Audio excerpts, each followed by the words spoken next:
Blog Talk Radio.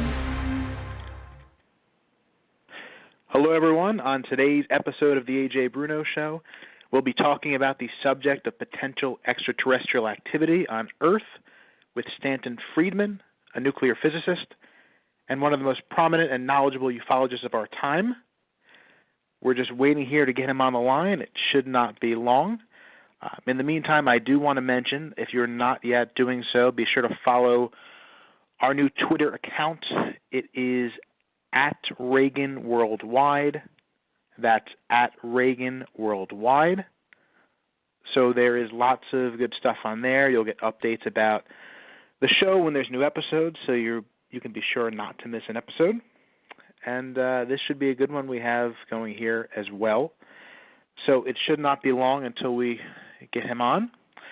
So we're going to be discussing this issue both from a scientific aspect and also from a political one as well. It's obviously a controversial topic, a lot of different opinions on the matter, and we're going to try to explore that as much as possible. And we have him on the line right now. Hello, Mr. Friedman. That's me. Sorry about that. No problem. Great to finally talk to you. So to start with, I know you began your career by working for a bunch of majorly influential American corporations. So I know the broad strokes of what you were involved with in some of those, but can you elaborate more on that period and some of the most interesting projects you were involved with? Yeah, my specialty was working on canceled government-sponsored research and development programs. 3 years with General Electric Aircraft Nuclear Propulsion Department. It was a big effort. In 1958, our budget was $100 million. We employed over 3,000 people, of whom 1,100 were engineers and scientists. So this wasn't a bunch of professors and a few grad students sitting around the table. It was a major effort. My work was in radiation shielding, because if you're going to build a nuclear airplane, weight is a major consideration, let me put it that way, because you need shielding for the reactor. Since neutrons and gamma rays like to get out and air has to come in, you've got to do something to counteract the opposing tendencies, in other words. Then I spent 3 years working at Aerojet General Nucleonics, compact nuclear reactors for space vehicle applications.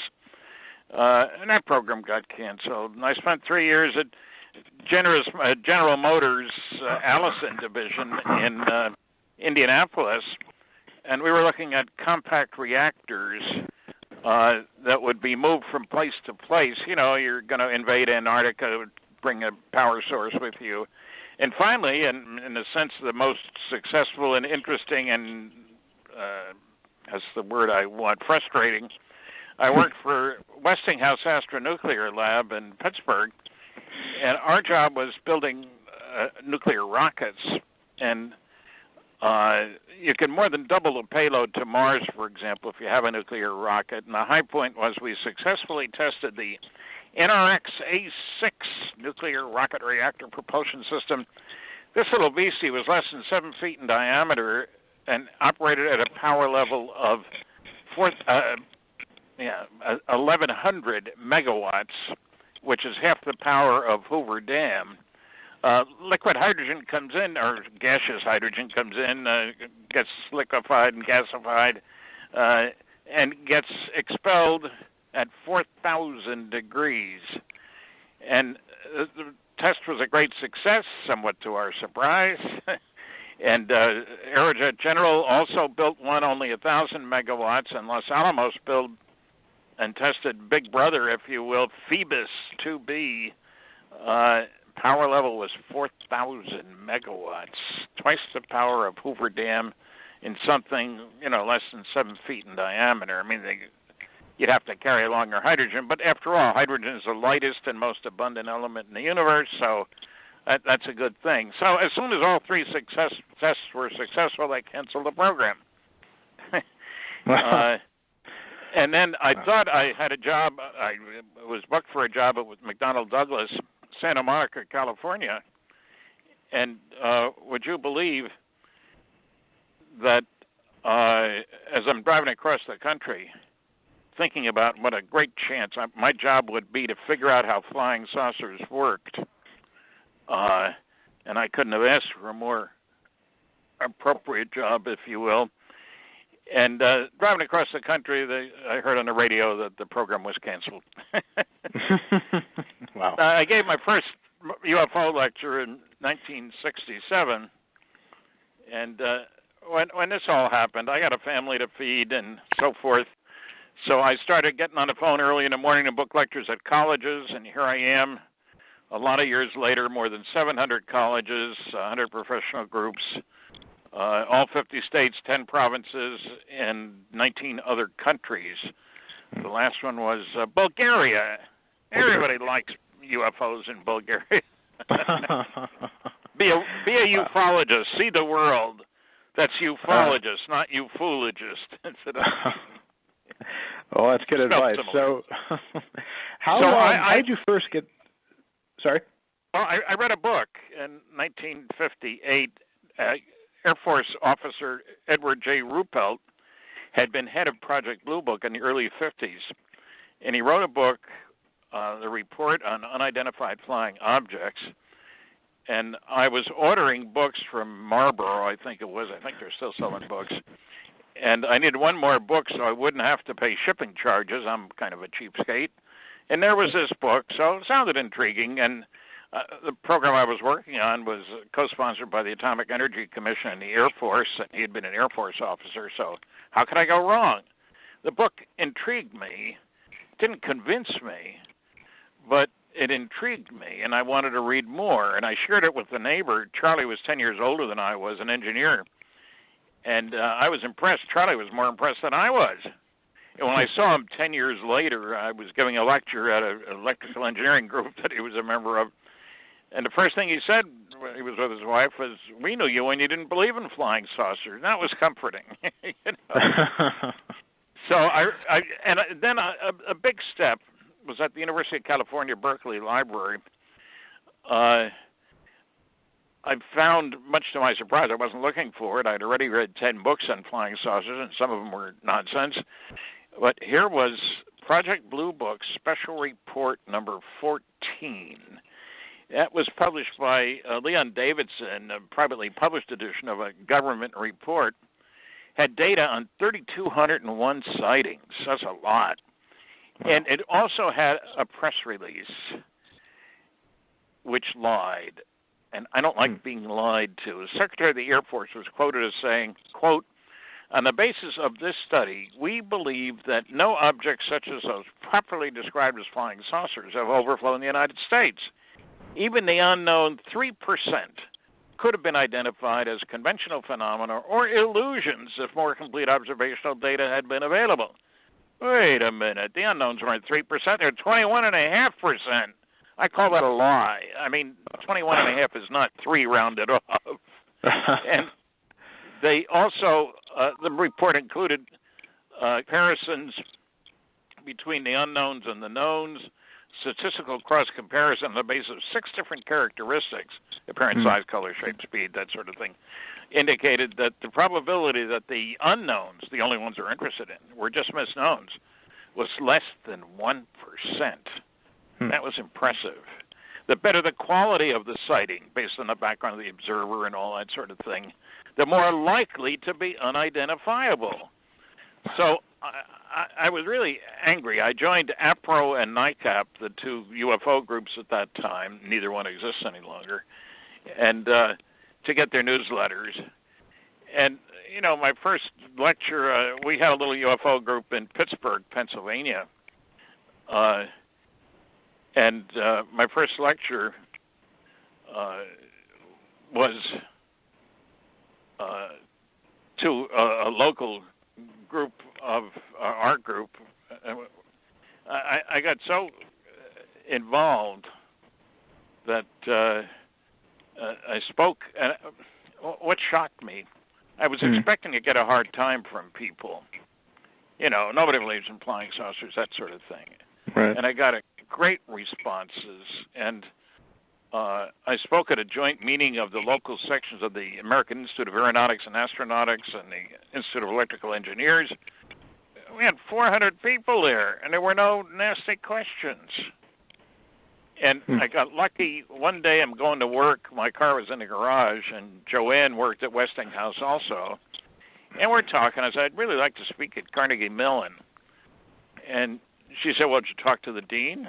Well, no, I talked to Dr. So-and-so, and he wasn't interested. She said, Stan, the dean's my husband. He's heard you on the radio. Give him a call. So I did. And he booked me for 3 or 4 weeks later. But it was during the day, so I'd have to take some time off work. So his last question was, how much do you want? Being an idiot, I said, $100, thinking he'd knock me down to 50. Well, he bought me at 100, but then he told me, because I knew his wife, how much he was paying the other people in the series, $1,500, $1,700. And the talk went so well that he sent a letter to the agency through whom he booked the expensive guys. And they booked me at the Engineering Society of Detroit for $300 in expenses. I was in the big time, and they were sold out 2 weeks in advance for 1,008 people. I couldn't help but respect that, you know. Right. So that's what really got me rolling. And, you know, I have found that people are interested in the subject. They're not well informed. I used to talk about 5 large-scale scientific studies, and I'd ask after each one, I'd describe it, show a slide. You remember when people use slides instead of PowerPoint, right. You know. And typically, fewer than 2% had read any of them. So that helped disarm the nasty, noisy negativists, the naysayers, if you will. Mm-hmm. I had one guy, what was it, Gulf Oil Lab, Research Center, was dinner and the talk, and he interrupted me, and I said, I'll talk about that later. And the second time, finally, the boss says, let him finish. Okay, I turned to him. Well, I'm sure one could come to another conclusions than the one you've come to. And I said, well, as I recall now, you hadn't read any of those 5 large-scale scientific studies, right? Well, yes. That's the difference between us, isn't it? I gave you my conclusions. I referred you to the evidence. I read all those documents. You've read none of them. Whose opinion's worth more? Not another word from him. Wow. Now that seems to happen quite often, I think. So getting into some of the more specifics, one of the events that most people at least know in general about would obviously be Roswell. So you were the first civilian investigator who went there and actually documented everything. What were some of the things you uncovered that you found? Yeah, it wasn't a question of going there wasn't the big thing. It happened, you know, by accident, if you will. I was doing 3 interviews at a television station in Baton Rouge, Louisiana, before giving a lecture that night at Louisiana State University. And I'd done all 3 interviews. The students had brought me there. And when I got finished, the program producer said, gee, you know, the guy you ought to talk to is Jesse Marcel. And brilliant investigator that I am, I said, who's he? His next sentence changed my life. No. He handled wreckage of one of those saucers you were interested in when he was in the military. What? What do you know about him? Well, he's a great guy. We're ham radio buddies. And I found out later Jesse had asked him while they were talking about radio for more about the story because he'd seen the original article, and he didn't tell him anymore. So I was intrigued. The next morning, I was at the airport early, called information. And for your listeners, that's how we used to get phone numbers, you know, before everybody had a computer on his desk. I got a number for Jesse A. Marcel, and he told me his story, and I was very favorably impressed. Part of it is my nuclear background. He was the intelligence officer of the 509th Composite Bomb Group, which was based in Roswell. This is in the late 40s. And they were the guys who dropped the atomic bombs on Hiroshima and Nagasaki. And 2 more, that was in 45, 2 more in a test sequence a couple of years later. I had to respect those guys. You don't pick dinks to do that. The base commander, Colonel Blanchard at that time, turns out he went on to be, West Pointer, went on to be a 4-star general and was vice chief of staff of the Air Force when he died of a massive heart attack. So we're not talking about dinks here. You don't get to be in those positions, especially back then, without having a lot on the ball. You're not sweeping the floor and they need somebody else to do something. And so that got me started, and I had heard a little bit earlier from a woman whose son was a forest ranger, and he'd had a sighting, and he said, gee, I ought to talk to Mom.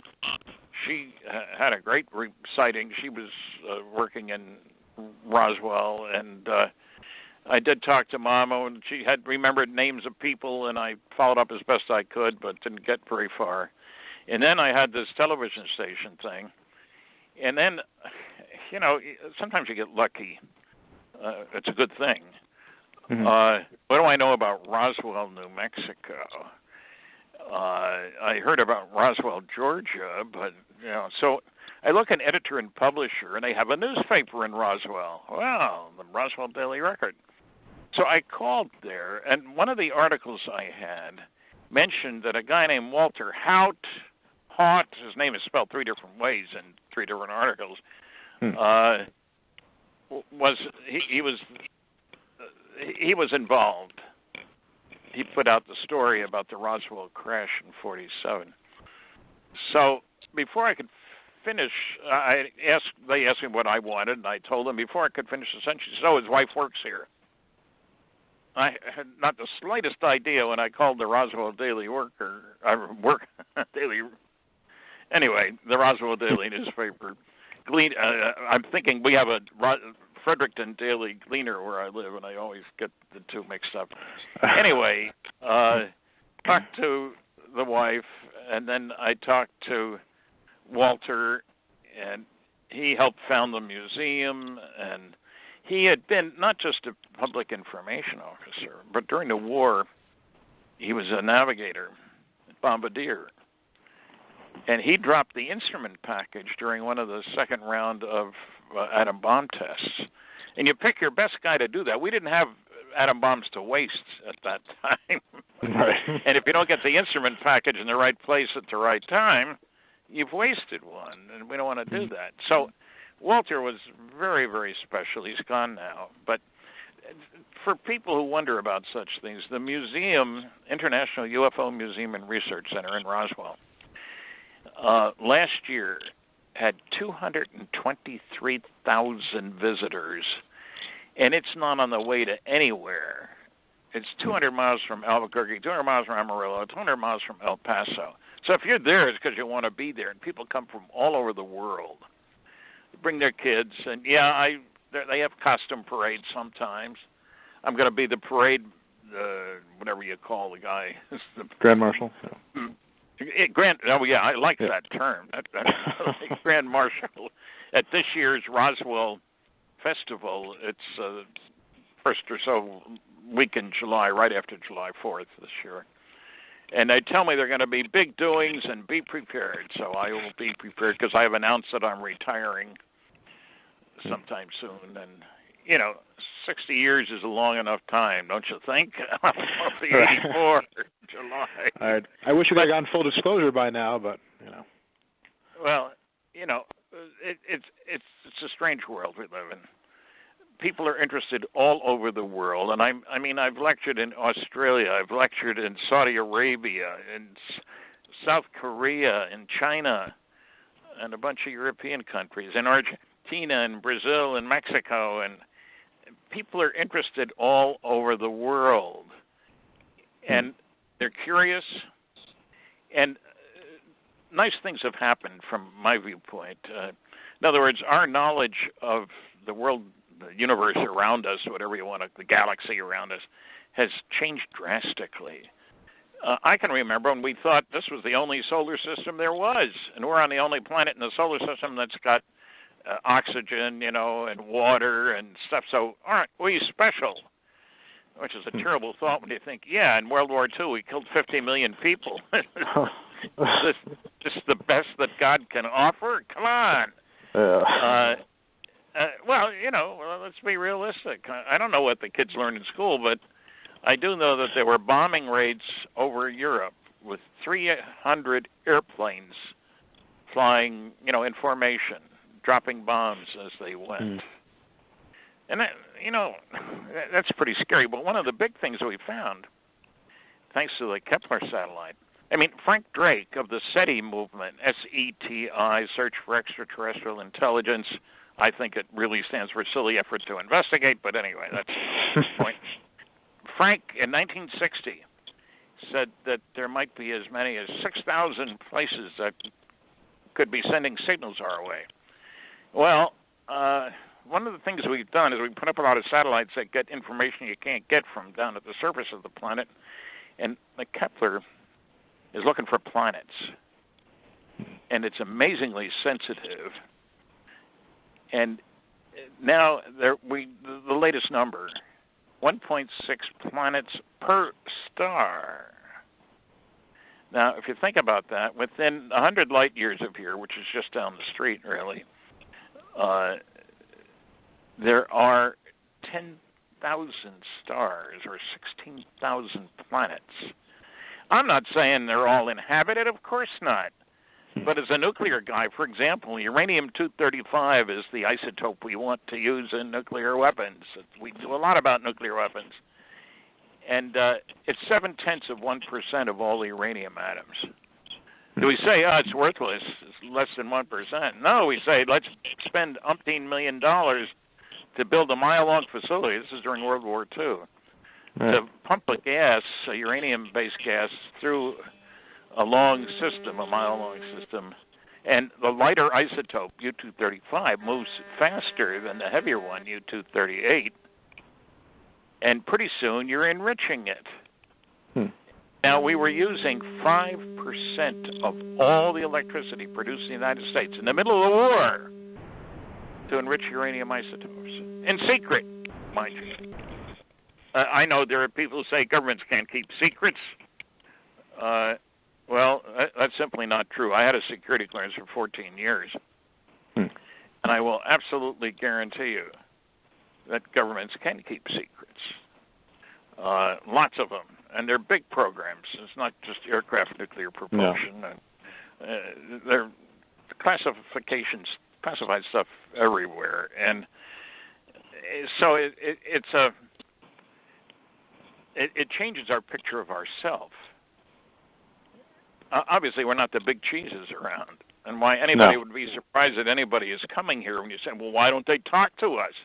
Yeah, land on the White House lawn, which is a no-fly zone. Well, there was that story about Eisenhower potentially having met with them. But, yeah. What? There's that story about Eisenhower allegedly having met with some ETs in person. Yes, and I don't know what to make of that story. Of all the people around, Ike would have been the best one, I suppose. People don't realize. Here we have the guy who led the Western forces during World War II. And because of the Cold War, suddenly we're working with enemies, Germany and Japan. Now, who could have put that coalition together? Not many. Eisenhower was a diplomat. He was a good, solid military man. I'm not putting down his military capabilities, but just if there was anybody who would likely wanted to meet with aliens, it would have been Ike. Now, what they said to each other, I don't know. Whether the meeting actually took place, I don't know. And, if people, the government plays some funny games. One of the big intelligence agencies is the NSA. It stands for Never Says Anything, No Such Agency, Anyway, we used freedom of information. Legal suit went after their UFO files. First they said, yes, they have them. Then we tried to get copies of them. And with a lot of legal maneuvering, we finally did get 156 pages of top-secret Umbra UFO data from the NSA. There was a little problem. There was one, you could read one sentence per page. Everything else was whited out. Well, the CIA blacked out everything. But it's interesting, if recently somebody tried to get another set of those, gee, guys, we can't find them. They can't find the originals. Wow. Everything whited out. But the government never lies. I mean, after all, No. and obviously they don't take good care of classified stuff because they can't find it. Huh? Well, I mean, it's funny. We went after the CIA, incidentally, and we got 700 or 800 pages up through secret. And those were 80, 90 or more % blacked out. My favorite one is a page that said only deny in toto. They couldn't even release 8 words like they had on a number of other pages. It took me years to get a couple of the formerly top secret pages, and they were almost all blacked out. So, yes, the government can keep secrets, and the media has been lax in going after the government. I'd love to set up an organization that solicited from former military guys, their stories, because when I check my audiences at the end of my lectures, this is after giving a lecture, you understand. How many people here believe they've seen what I would consider to be a flying saucer? Just raise your hand, and I won't ask for names or anything. So I point and count, and it's typically 10%, which is a lot of people. If you have an audience, I've had audiences over 2,000, so we're talking lots of people. And then I ask, okay, how many of you reported what you saw? Typically, 90% of the hands go down. So sightings are common. Reports are not so common. And I know when people come up to me at my table, I've got 6 books out there. I co-authored 3 of them and solo-authored 3 of them. And they come, they autograph and stuff. They want to tell me about their sighting. Sure. So they told me, and I said, did you report it? No. Why not? They think I was some kind of a nut. I've had a wife ask her husband, why did you raise your hand when he said that? Oh, because I had a sighting. Well, you never told me about it. Well, we're just married. I thought you'd laugh at me. And I mean, that's the kind of situation we're in. No. So there's something else we need to consider. Back in the 1600s, Bishop Ussher, he was a sex fiend. He went through the Bible looking at all the begats, back in time. Yep.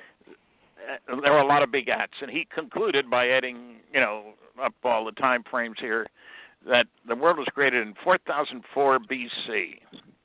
So about 6,000 years ago, a rough number. And now we know we left out 6 zeros, because Earth is at least 4 billion years old. And the universe is 13 or so billion years. I mean, I wasn't around at the beginning. I'm an old guy, but I'm not that old. My point is that that's part of the picture. We need a new view of who we are and all the rest of that. And let me correct another false impression. Well, people say, what's the matter, Friedman? Have you forgotten Einstein? You can't go faster than the speed of light. Look how long it would take you to get to any of those places out there, or them to get here. I didn't forget about Einstein. There is, how shall I put it, a temptation to say, well, you can't go faster than the speed of light, so if you want to go to a place that's 20 light years away, it's got to take you a minimum of 20 years. That's not really true, because that's only half an Einstein. The other part is that as time, and this sounds weird, I recognize that, as time slows down, time does slow down as you go fast. As you get closer and closer to the speed of light, time slows down. Now, that big accelerator over in CERN, the high, whatever it's called, the particles go 99.9999% of the speed of light. Now, how much does time slow down? Well, it depends on how fast you go, but at 99.99% of the speed of light, you can go umpteen light years in less than 2 years. It slows down a lot when you're going really fast. And it only takes, there's another place where people get tripped up. At 1g acceleration, the force of gravity where we are, it only takes a little less than a year to get close to the speed of light. And I've asked audiences, multiple choice question, does it take 1,000 years, 100 years, 10, 1? How many think it's 1,000? How many think it's, go right on down the line. The right answer is 1. It takes 1 year at 1 G to get close to the speed of light. So you go out, come back, marry your granddaughter's best friend. Because, time has slowed down for you, not for them. So it's a peculiar world we live in. And I get people saying all kinds of silly things. It's distressing when scientists say silly things. A couple of areas where most scientists don't know much. One is keeping secrets. They expect to see scientific work appear in peer-reviewed journals, scientific journals. They can't imagine that enormous amounts of work gets done at great cost in secret. And they also don't know much about advanced technology. I mean, working on nuclear rocket engines, you develop an appreciation. To give you an idea how much things have changed within my lifetime, how the amount of energy we're able to use for destruction. In World War II, a big bomb was a 10-ton blockbuster. It released the energy of 10 tons of dynamite. Wow! Made a big hole in the ground, too. In 1945, to end World War II, we dropped a couple of atomic bombs. Tested one before that, so 3 altogether in that year. And released the energy of 15,000 tons of dynamite. That was an atomic bomb.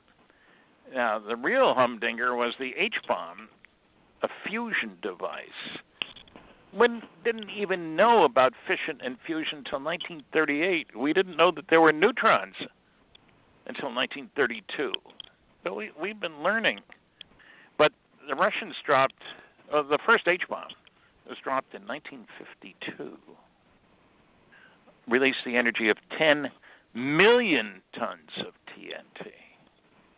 And the Russians dropped, they called it Tsar Bomba, about 1960. Released the energy of 57 million tons of TNT in one stinking bomb. Now, the reason I go into this is not to scare people, although it should, but to recognize that when you know about fission and fusion, you can talk about going and bothering your neighbors. I did a study, was involved in a study of fusion propulsion. That's what goes on in all the stars, nuclear fusion. I did a study in 1962 at Aerojet General. And would you believe we decided that, yes, you could go to the stars with nuclear fusion. If you got the dough, you can go. Can I answer that to get it off the hook? Sure. Goodbye. Don't call back. Goodbye. I get these salesmen trying to sell stuff, so I'm not usually impolite to people, but it's aggravating. Anyway, what I'm saying is, for the first time in man's history now, we can seriously talk about going to the stars. And if we can talk about that now, then how much longer ago could our neighbors have done that? You see what I'm getting at?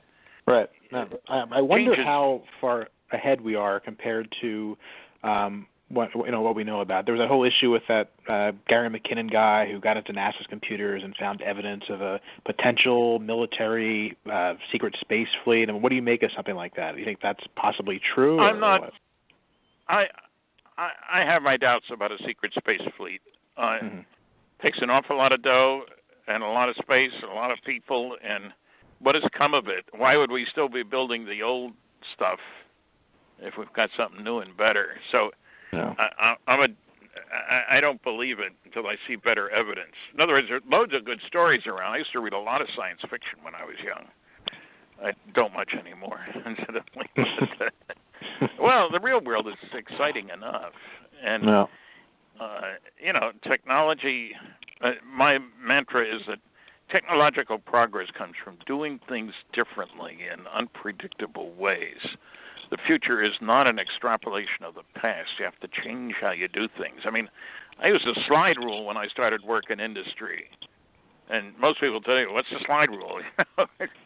Simple little device, and everybody used them. Nobel Prize winners use them, but we don't anymore.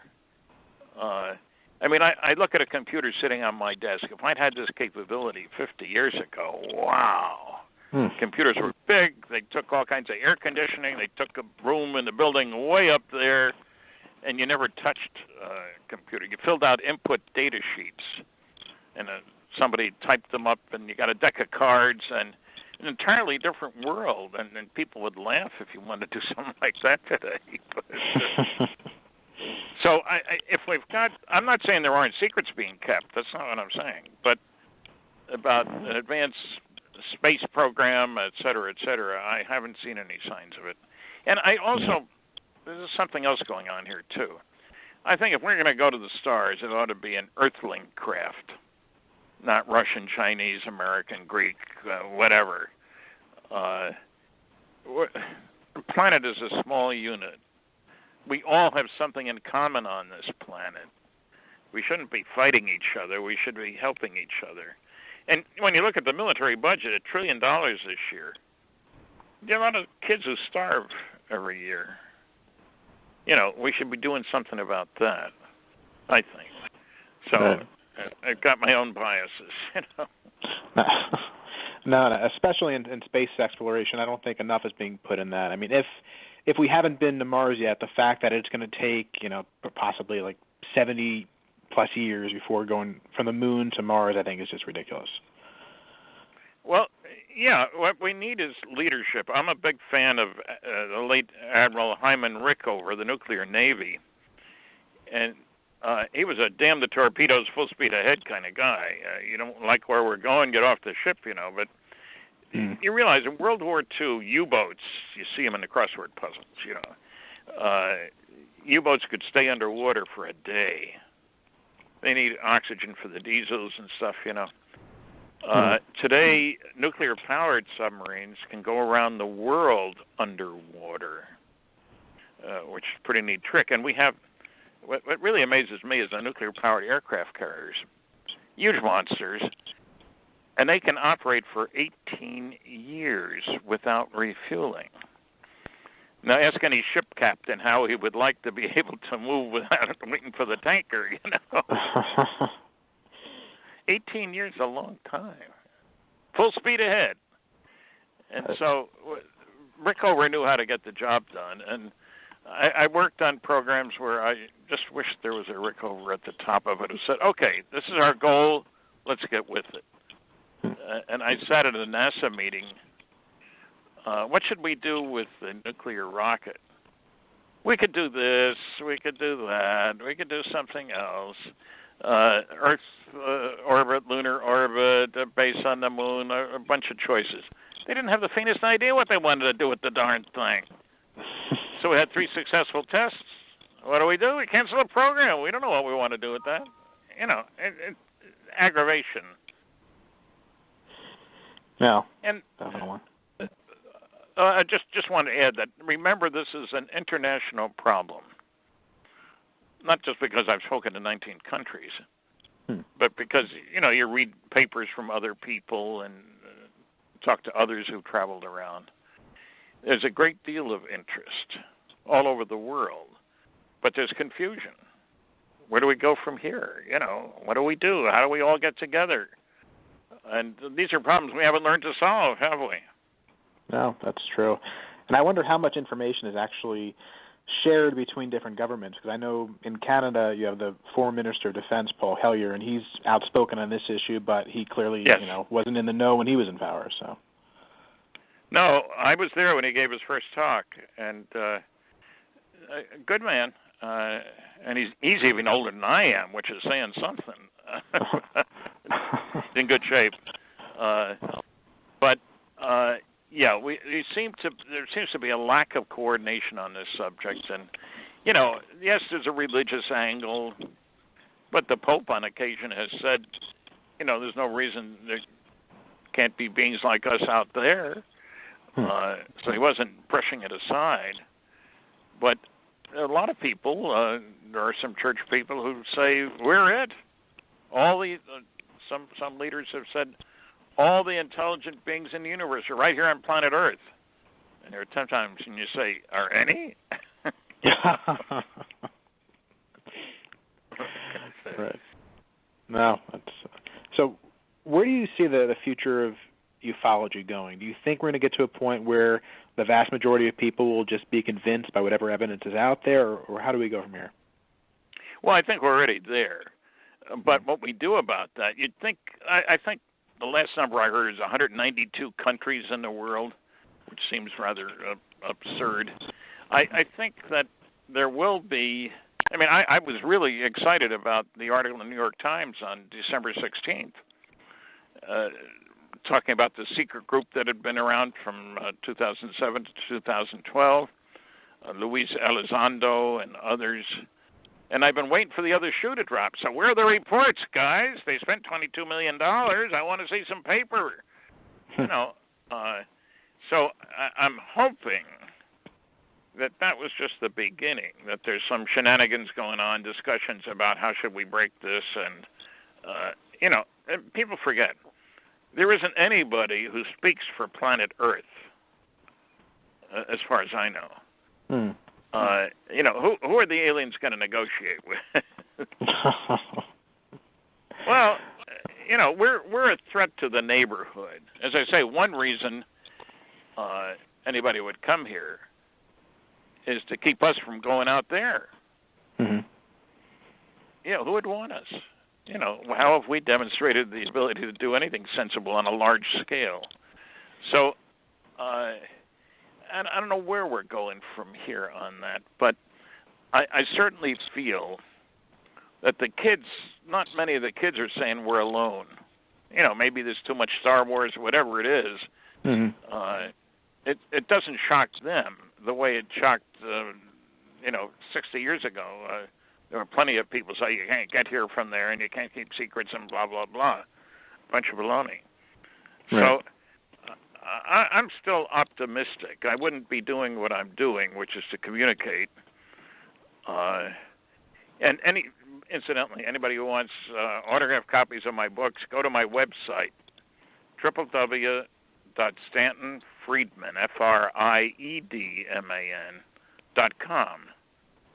And I do personally autograph everything that goes out. And, there's a lot more to the subject than just wham, bam, look at that thing fly. How do we change our behavior? How are we going to convince aliens that we're okay? For all and one thing that has been good, got a recent bibliography. And in one of my books, Top Secret Magic, about Operation Majestic 12, I listed 10 PhD theses that had been done about UFOs. And now there were at least 40 on a recent list that I got. So there's more attention going on in academic circles than there used to be. And that makes me optimistic. I'm not saying they're all great reading or anything like that. Right. But they're moving in the right direction, that people are taking it seriously. Well, and I hope it continues to move in that way. It's definitely a topic which deserves a lot of attention. And, there's so much we could talk about it with, but we're up against the clock. But thanks so much for coming on. You shared really a lot of enlightening information, and it was great to hear it. My pleasure. I love, I grew up with radio, so I'm comfortable with radio. I can do it at 2 o'clock in the morning in my pajamas. I can't do television that way. Oh, it's a great platform, and I hope to hear more from you in the future. Okay. All right. My pleasure to be on. Thank you. Thanks a lot. Bye. Bye. That was Stanton Friedman, a nuclear physicist and really extremely knowledgeable ufologist. So that's our show for today. We'll be back next week with a new episode, a new topic. Be sure to tune in then. Until next time, this has been Ajay Bruno for the Ajay Bruno Show. So long, and goodbye for now.